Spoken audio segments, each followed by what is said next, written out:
And guys, Dalawa? puro na kami fast food, kaya dito muna kami sa seafood.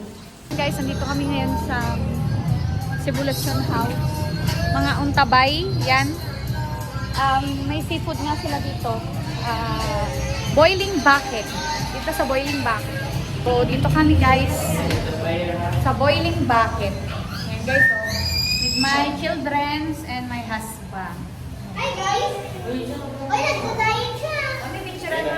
Ako nagbalat ng sheep. Maanghang pala to guys. So, hindi na ang ending, hindi nakakain yung maliit.